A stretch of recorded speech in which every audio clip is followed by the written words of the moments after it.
cher Alain, comme me revient l'honneur, la joie et de vous présenter. Je vais commencer par dire que vous êtes un philosophe platonicien dans une époque anti-platonicienne, que vous êtes un militant politique, que vous avez notamment toujours œuvré aux côtés des ouvriers immigrés sans papier, que vous êtes un philosophe, que votre philosophie est un système, qu'à ce titre on pourrait entrer dans votre œuvre qui est très, très, très vaste, par n'importe quel bout, par n'importe quel livre, c'est ce que je pense. En même temps, elle a un axe principal, un axe central, qui est formé par votre trilogie, donc L'être et l'événement, que vous avez publié en 1988, Logique des mondes, en 2006, je crois, et L'immanence des vérités, sur lequel vous travaillez actuellement, et qui est le sujet de votre séminaire depuis 2 ans maintenant, puisque vous enseignez aussi à l'École nationale supérieure.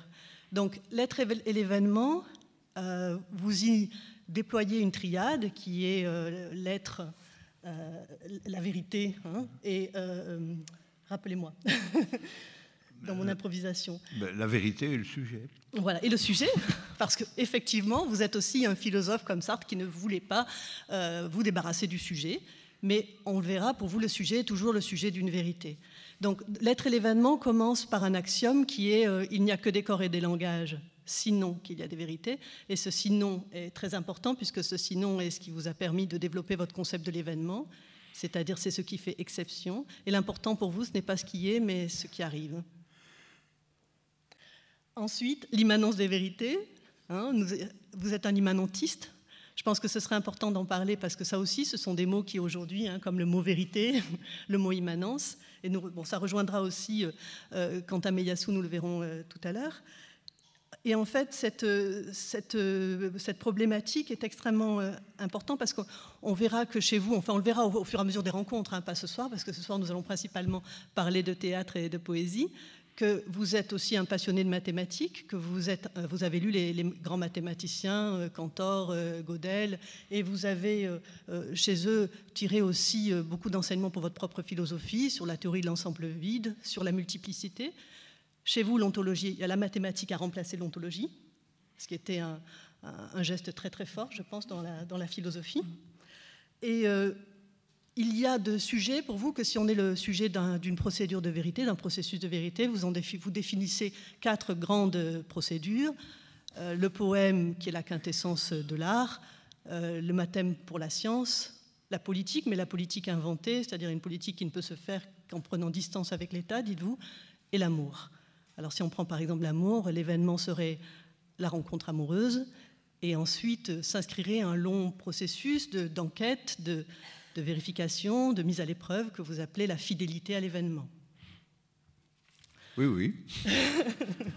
C'était pour une présentation.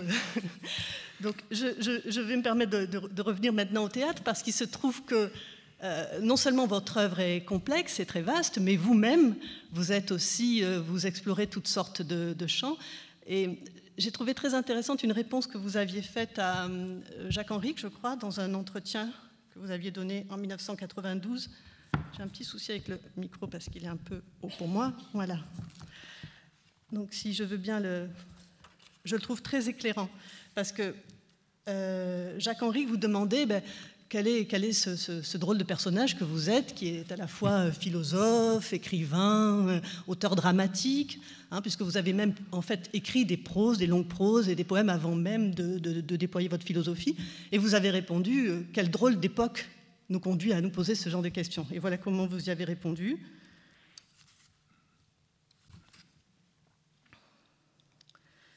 Faut-il que l'austère et trouble époque où nous ne prospérons pas, nous fixe sa règle pour qu'on s'étonne de quelque navigation de la pensée entre les registres de sa discordance intime.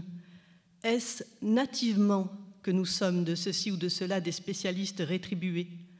Comment classer Platon, rétroactivement philosophe d'avoir fondé la philosophie, très grand poète de la prose grecque, passé aux transparences de la mathématique, ou s'exerçant à Syracuse aux prémices du despotisme éclairé, fût-ce au risque d'y être vendu comme esclave? Que sont nos vies si l'ordre académique des choses en trace l'ornière. Écrivain, certes, mais qu'est-ce que l'écrit? Mallarmé soutient qu'est écrit tout envol tacite d'abstraction. Disons qu'insiste sur la puissance d'envol le poème, le théâtre ou la prose de fiction, sur l'abstraction la mathématique et la philosophie, sur le tacite la politique, s'il est vrai, comme le soutient mon ami Sylvain Lazarus, qu'en politique, le nom est innommable. En sorte qu'un destin d'écriture se joue pour moi, au hasard et pour toujours, dans la traversée de ces insistances, lesquelles composent à la fin l'espoir, seul digne d'un tel disparate que, mal armé toujours, un peuple témoigne de sa transfiguration en vérité. Car, disons-le en passant, il s'agit aussi de savoir ce que vaut un pays. Donc vous rencontrez le théâtre à 14 ans. Vous assistez à un spectacle au Faubourg de Scapin avec Daniel Sorano dans le rôle titre. Vous-même vous jouez ensuite au lycée Bellevue le rôle de Scapin.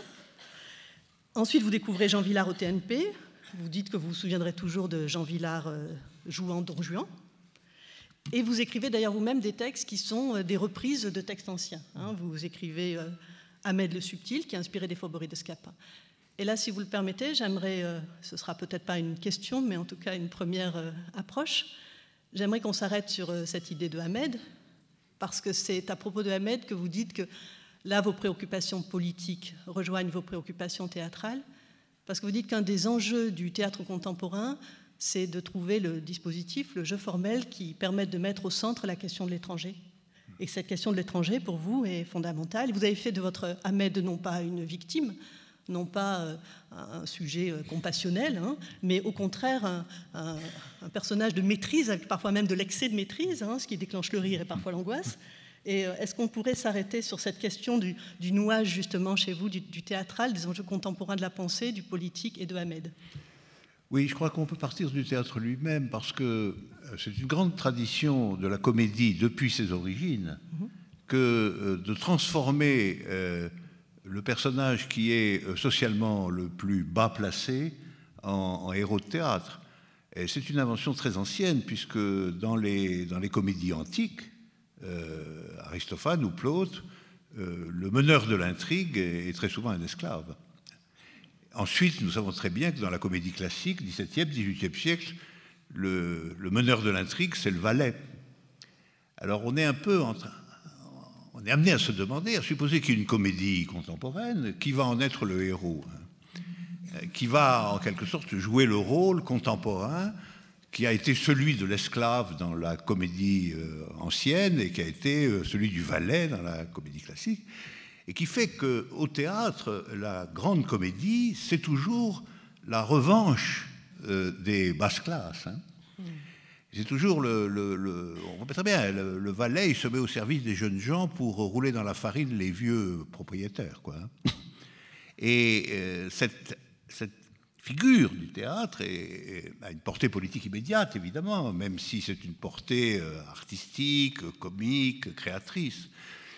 Alors, j'ai un peu expérimenté, j'ai décidé de faire jouer le même rôle à l'ouvrier de provenance étrangère, appelons-le comme ça, celui qui est communément appelé l'immigré. Immigré, ça veut simplement dire, c'est déjà presque dépréciatif, parce que ça le limite à être l'étranger. En réalité, il s'agit de gens d'ici, de travailleurs, d'ouvriers qui sont de provenance étrangère. Je me suis dit qu'après l'esclave antique, après le valet moderne, l'ouvrier de provenance étrangère pouvait être le personnage central de la comédie de notre temps, y compris avec cette fonction de la comédie de le relever de son statut social humilié et ségrégué. Voilà. Et donc, à ce moment-là, on en fait aussi le maître des intrigues, comme il était dans la comédie antique et dans la comédie classique. Voilà. Donc vous écrivez ensuite Les Citrouilles, inspirées des Grenouilles, où Brecht et Claudel vont remplacer Eschyle et Euripide, qu'Aristophane confrontait, quand il pesait les talents réciproques. Ensuite, L'Écharpe rouge, qui est un roman-opéra, qui est inspiré du Soulier de satin, qui va être mis en scène par Antoine Vitesse avec un livret de Georges Apergis. Et alors, vous dites que c'est à Antoine Vitesse que vous devez la conviction que l'essence de toute canaillerie, même celle du bourreau, est la paresse. Oui, ça c'est une remarque d'Antoine Vitesse qui m'avait beaucoup frappé. Il avait dit, mais finalement, il n'y a qu'un seul vice, c'est la paresse. Et il pensait que les autres vices, la cruauté, le mensonge, la corruption, que tout cela, finalement, vient de ce qu'on a un rapport aussi méfiant et distancé que possible au travail. Voilà. Et qu'on a l'idée que la vraie vie, c'est celle qui comporte le moins de travail possible. Que si on peut court-circuiter le travail, par des intrigues diverses, eh bien c'est ça l'idéal de la vie. L'idéal de la vie serait de pouvoir jouir sans travailler, ou en travaillant le moins possible. Et ça, il y voyait, c'est la corruption, ça, c'est la corruption, et on sait très bien qu'en effet, la corruption joue dans toutes les sociétés successives un rôle absolument fondamental. Après, toute classe dominante est à sa manière une classe corrompue, puisqu'elle vit sur le dos des autres. Mais j'avais trouvé intéressant de dire que la vérité de la corruption, en fin de compte, c'est cette forme particulière de paresse qui est de penser que le monde n'est pas ce que par notre labeur, notre pensée, notre intelligence et notre création nous devons transformer, et toute transformation est un labeur, un travail, mais que le monde est ce dont nous devons jouir le plus possible. Et jouir le plus possible, si possible précisément, en se distançant des durs labeurs de la transformation. Voilà. C'est pourquoi, au fond, pour le dire en gros, pour Vitesse, tout salaud est un paresseux. Voilà. Et ça, c'est assez éclairant, finalement, je trouve. C'est assez éclairant. C'est plus éclairant que de dire tout salaud est un pervers, par exemple, ou des choses comme ça.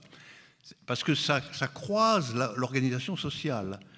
L'organisation sociale où il y a toujours eu, au fond, une minorité de gens qui, en effet, étaient à la fin des fins dispensés, à proprement parler, du travail au sens véritable du terme, par l'organisation sociale elle-même. Alors aujourd'hui, on sait très bien que les dirigeants d'entreprise, les grands personnages des médias, etc., prétendent travailler beaucoup. Hein.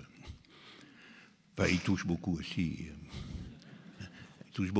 Et je ne suis pas sûr qu'ils prennent travail au même sens que celui que nous lui donnons ici. Ils travaillent, mais dans un travail qui est constamment l'œil fixé sur la rentrée, le profit. C'est pas un travail égalitaire, c'est pas un travail comme celui des gens qu'ils commandent. C'est une autre chose. Et donc, on a inventé dans le monde moderne ce qu'on pourrait appeler la paresse travailleuse, quelque chose comme ça. Donc vous participez ensuite activement à la création de vos pièces, donc par Antoine Vitesse et par Christian Schiaretti. Et vous avez un choc, dites-vous, dans Éloge du théâtre, quand vous découvrez la compagnie La Levantina. Et vous dites que, donc, qui a été dirigée par Marie-Josée Malice, qui a pris maintenant la direction de la commune, du théâtre de la commune à Aubervilliers, auquel vous êtes associé. Et vous dites que vous avez, à ce moment-là, oui, un choc parce que vous découvrez quelle est la vraie destination des pièces de Pirandello, c'est-à-dire faire à chaque spectateur une confidence intime, porteuse d'une injonction sévère.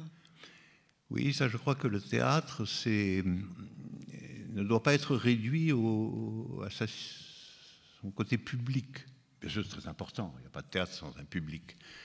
Mais en réalité, au théâtre, il y a la méditation singulière de chacun à l'intérieur du public, comme si la représentation lui était adressée, à lui personnellement, en même temps qu'elle est adressée à tout le monde. Parce qu'elle est adressée à tout le monde, elle lui est adressée aussi à lui personnellement.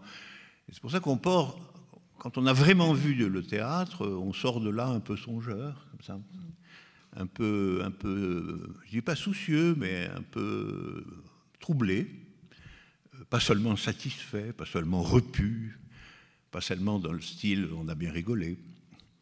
C'est-à-dire, c'est pas une paresse, lui non plus, le théâtre. Voilà, c'est pas non plus une paresse.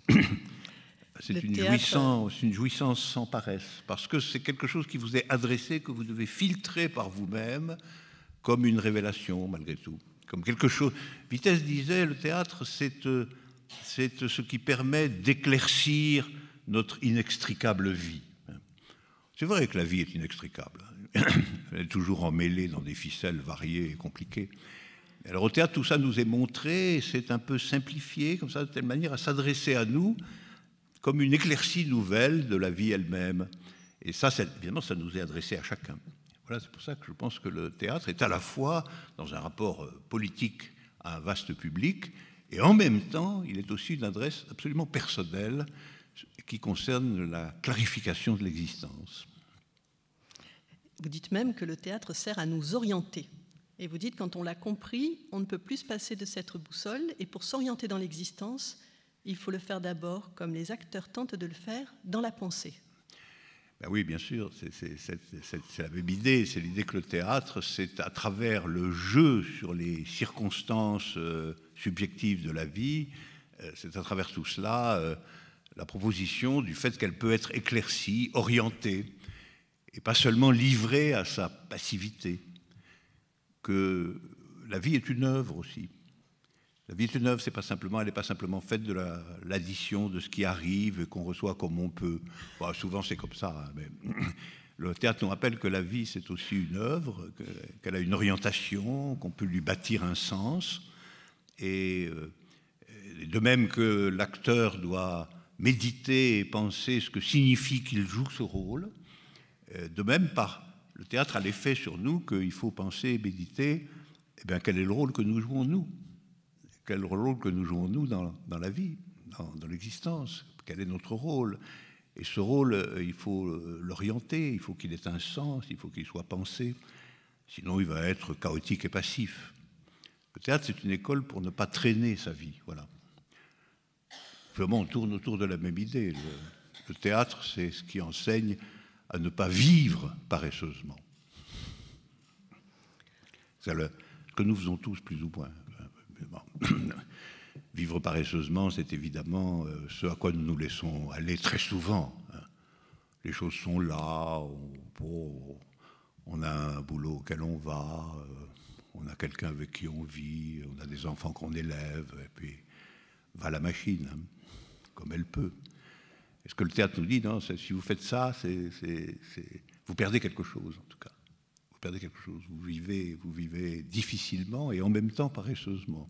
Alors autant vivre difficilement et courageusement, c'est mieux, c'est meilleur. Il faut dire quand même que nous sommes inscrits dans une époque qui est une époque d'une formidable inertie, sous le joug d'un « c'est comme ça » qui plane depuis longtemps. Et donc ce courage demande aussi une position subjective particulière, sans doute, ou collective. Absolument, mais je pense que nous allons, de façon ou d'une autre, c'est ce que nous allons parler et entendre et voir pendant tous les 5 jours. C'est cette question-là qui est centrale. La philosophie, ça n'a aucun intérêt si ça ne consiste pas à participer aussi à la discussion sur l'orientation de la vie. Hein. Ce n'est pas un machin académique qu'on étudie dans son coin. Même si c'est très compliqué, parfois c'est uniquement parce que cette complication est la manière non paresseuse dont le philosophe essaie de rendre les choses clarifiées et compréhensibles. Mais évidemment, l'époque nous enseigne que plus rien de ce qui a vraiment valeur n'est à l'ordre du jour. Puisque l'époque, au fond, c'est une époque dans laquelle l'économie commande tout. Alors, ça veut dire quoi que l'économie commande tout? Ça ne veut pas simplement dire qu'on va nous expliquer tous les jours que les réalités économiques sont telles qu'on ne peut rien faire. Qui est une des spécialités de nos gouvernements. Une des spécialités de nos gouvernements, c'est d'expliquer pourquoi ils ne peuvent rien faire de bien, quoi. Alors, ça, c'est l'économie. L'économie, c'est la réalité. Alors, la réalité, vous remarquerez, elle consiste toujours à nous enjoindre de nous incliner devant elle. C'est très rare qu'on nous dise « la réalité est très bonne, tout va très bien, allez-y, bâtissez votre vie, etc. » Non, pendant des décennies, vous savez, la réalité est très dure. Et alors, ça, c'est l'injonction économique. Et je pense que cette injonction économique, elle nous donne une fausse idée de la réalité elle-même.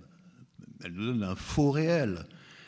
Une bonne partie du travail, ce serait de considérer le réel sous un autre angle, tout simplement. que celui qui semble aller de soi, à savoir ou bien les affaires marchent ou bien elles ne marchent pas, et puis nous marchons derrière, quoi. Et justement, vous dites que le théâtre, contrairement à ce qu'on pourrait penser, est le lieu le plus propice pour nous aider à distinguer le réel et l'imaginaire, contrairement à ce qu'on pourrait croire. Hein. Tout à fait, parce que le théâtre joue sur cette question, il montre quelque chose, et il montre qu'il le montre en même temps. C'est ça la magie du théâtre. Et alors vous dites qu'aujourd'hui, le théâtre est attaqué à la fois sur sa gauche et sur sa droite. Alors sur sa droite, par le divertissement, dites-vous. Hein. Vous dites comme Hegel que le comique est l'art supérieur, enfin, est la forme supérieure de théâtre, mais que ce n'est pas le divertissement, hein, qui vient, pour les latinistes, du divertere, se détourner d'eux, mais qu'il y a un rire, en fait, du divertissement qui est un rire complice, un rire qui nous dit que finalement, on peut bien s'arranger avec ce qui est là. Hein, et puis, il y a un rire, au contraire... que moi je dirais subversif, mais ce n'est pas du tout le mot que vous employez. Alors, est-ce que vous pourriez nous dire quel est cet autre rire, hein, qui, au contraire, nous dit il y a là un réel et je vais vous en montrer peut-être la pornographie, l'horreur ou la... Oui, ou la coulisse, tout simplement, l'arrière-plan, le réel. Il y a un rire qui est un rire un peu de la comédie facile, hein, du vaudeville, des choses comme ça. Du comique de cabaret. On rit bien, quoi. Même moi, je ris de ça. Hein. Mais c'est un rire qui est en réalité bâti sur une complicité avec le monde comme il est. C'est un rire qui nous fait rire de ce que nous savons que le monde est, sans du tout nous appeler à une transformation quelconque. On va rire d'être dans ce monde-là. Alors, on va rire du fait qu'il y a des escrocs, des cocus, enfin tout ça, quoi. Mais ça, c'est un rire paresseux. Aujourd'hui, vous voyez, je suis vraiment pour le travail. C'est un rire paresseux. On est souvent paresseux, on ne peut pas toujours être sur la brèche. Hein. Entendez-moi bien, je ne suis pas en train de vous prêcher une austérité morbide. Mais c'est un rire paresseux. Puis il y a un autre rire qui est tout à fait différent, parce que c'est un rire qui, au contraire, se décale par rapport au monde tel qu'il est, pour le montrer en quelque sorte par en dessous, ou à l'envers, ou dans une espèce de miroir. Et là, c'est la grande comédie. Et il est tout de même très frappant que justement, dans la basse comédie, les personnages sont des personnages du monde dominant, ce sont des adultères bourgeois, des choses comme ça, alors que dans la vraie comédie, le héros, en fin de compte, n'est pas du tout le même. Le héros, c'est, une fois de plus, c'est l'esclave, c'est le valet, c'est l'ouvrier venu d'ailleurs. Et ce changement indique qu'au théâtre, dans cette dimension-là, on apprend en réalité à se méfier du monde comme il est, et non pas simplement à rire grassement de ses défauts. Et alors, vous dites, je ne vois aucune raison d'appeler populaire ce qui attire les foules. Ben oui, parce que ce qui est populaire, c'est ce qui pourrait faire en sorte que le peuple se constitue comme sujet. Voilà. Et ça, que le peuple se constitue comme sujet, qui est une grande affaire de la politique, sa difficulté principale, ça n'a rien à voir avec le fait que les gens se pressent en nombre devant quelque chose.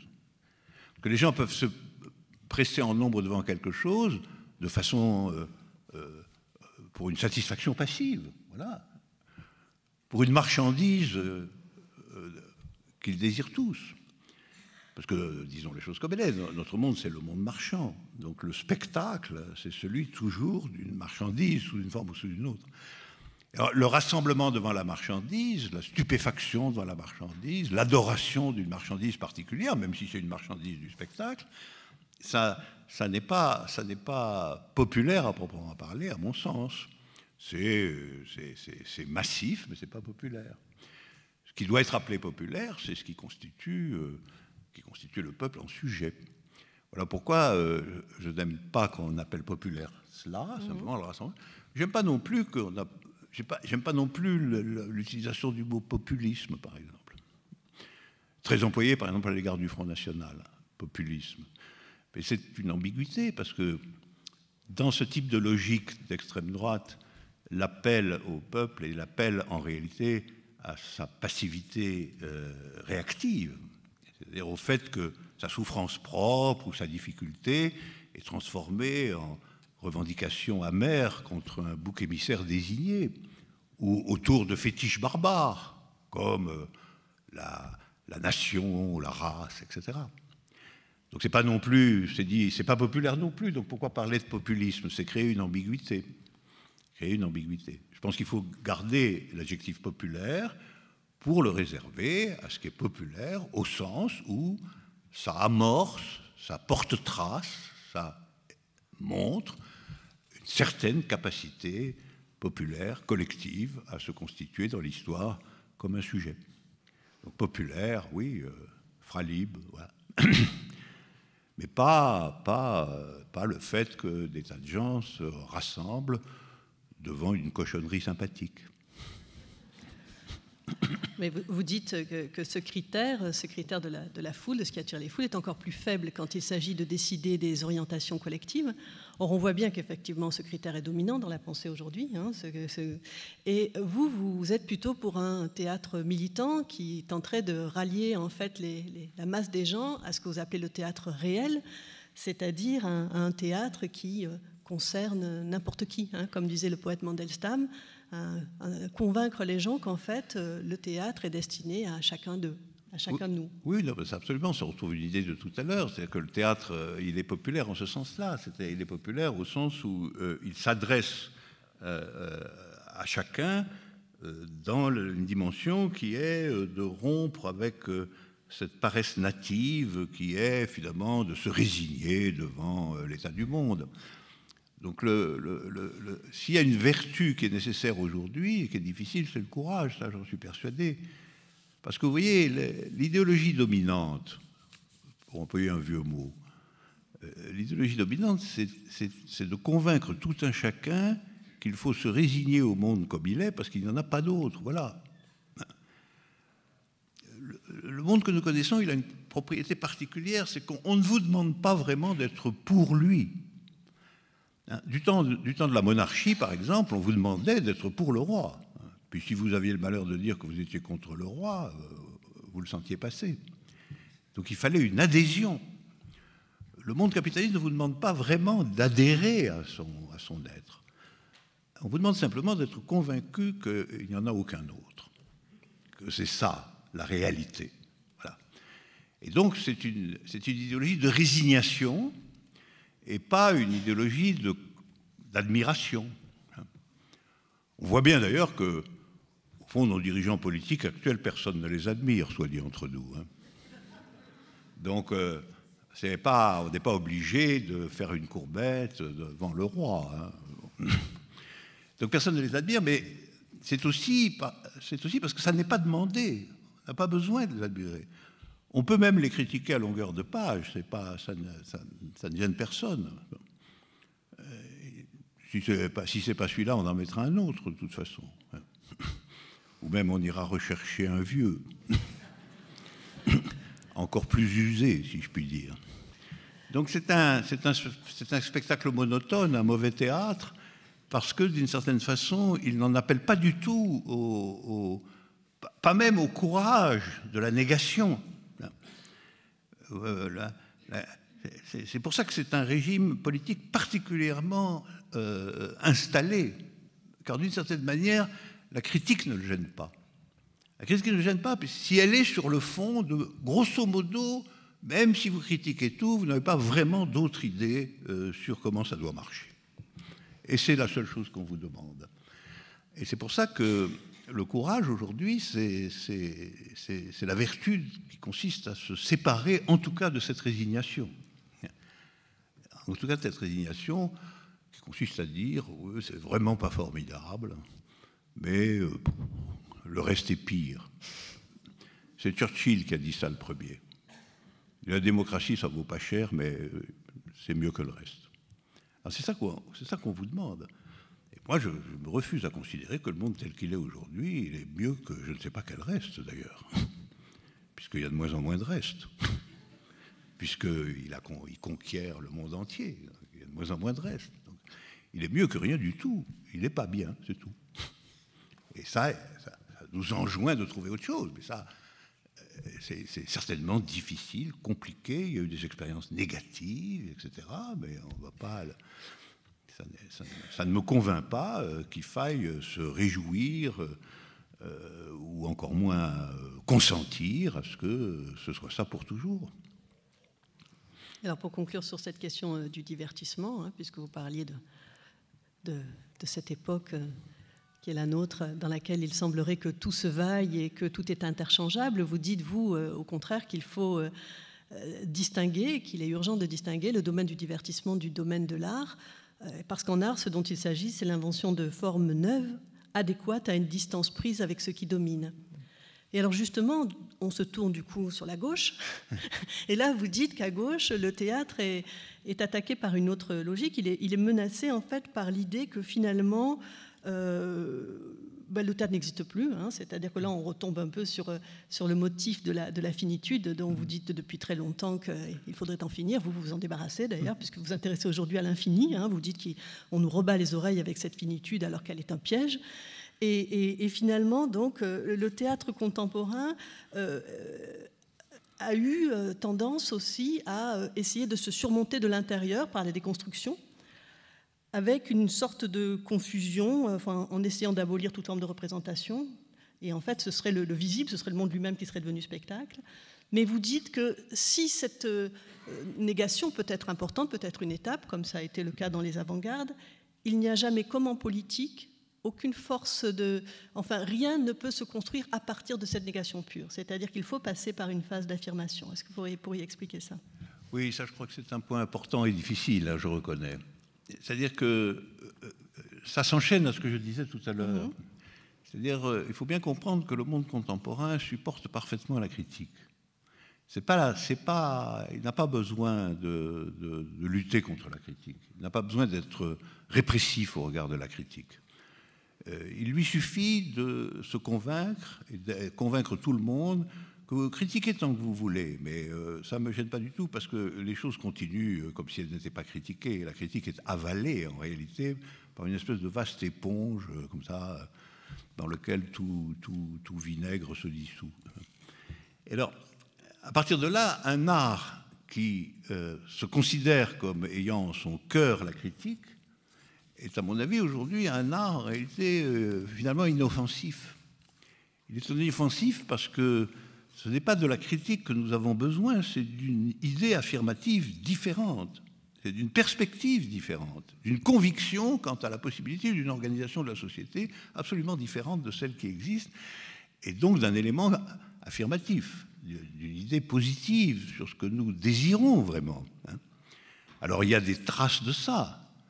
C'est vrai que quand, pour parler d'ici, quand des ouvriers tentent de s'approprier collectivement le capital d'une entreprise, c'est sûr qu'ils touchent au cœur des questions. Là. C'est sûr qu'ils envisagent, à supposer qu'on généralise cela, c'est tout le problème. On aurait une société organisée de façon entièrement différente. Donc ça, c'est bien, mais ça n'est pas d'essence critique, ça. C'est une invention, c'est une proposition. Et je pense que l'art doit aujourd'hui être, non pas au service de la critique, il doit comporter la critique, bien évidemment, mais il doit être au service de la nouvelle affirmation, hein, de l'affirmation neuve, parce que la critique, au fond, elle est je ne dis pas qu'elle est vaine, mais elle fait partie des possibilités ouvertes par le monde tel qu'il est. Et donc, elles ne le changeront pas. Elles ne le changeront pas. Pas plus que brocarder le président de la République ne change quoi que ce soit, finalement. Alors vous dites aussi que le point commun entre la philosophie et le théâtre, c'est justement ça, hein, ce dont vous parlez, c'est-à-dire comment s'adresser aux gens de façon à ce qu'ils pensent leur vie autrement que ce qu'ils font d'habitude. Mais il y a une rivalité, je vais dire très ancienne, entre le théâtre et la philosophie, puisque Socrate a été condamné à mort après qu'Aristophane s'était moqué de lui dans les nuées, hein, si je ne me trompe pas. D'ailleurs, j'ai oublié tout à l'heure, je fais donc une petite parenthèse parce que je le regrette. Vous venez de lire justement au théâtre d'Aubervilliers une nouvelle pièce que vous venez d'écrire sur Socrate, hein, le deuxième procès de Socrate. Oui. Vous en dites un mot avant que j'enchaîne, si ça ne vous ennuie pas, parce que ce serait dommage de ne pas en dire deux mots. C'est l'idée que le procès de Socrate a eu lieu une fois, mais qu'il devrait avoir lieu une seconde fois. C'est donc c'est une comédie philosophique assez particulière parce que je dis simplement ça en 2 minutes. La fiction est la suivante, c'est que finalement, en réalité, bien qu'il ne l'ait pas dit à ses disciples, Socrate a fait appel de son procès. Donc le procès a été transmis à une cour d'appel. Et pour des raisons historiques diverses, cet appel n'a jamais été réellement jugé. Mais le droit athénien, ça c'est moi qui le dis, le droit athénien interdit à un condamné à mort qui fait appel de sa condamnation de mourir avant l'appel.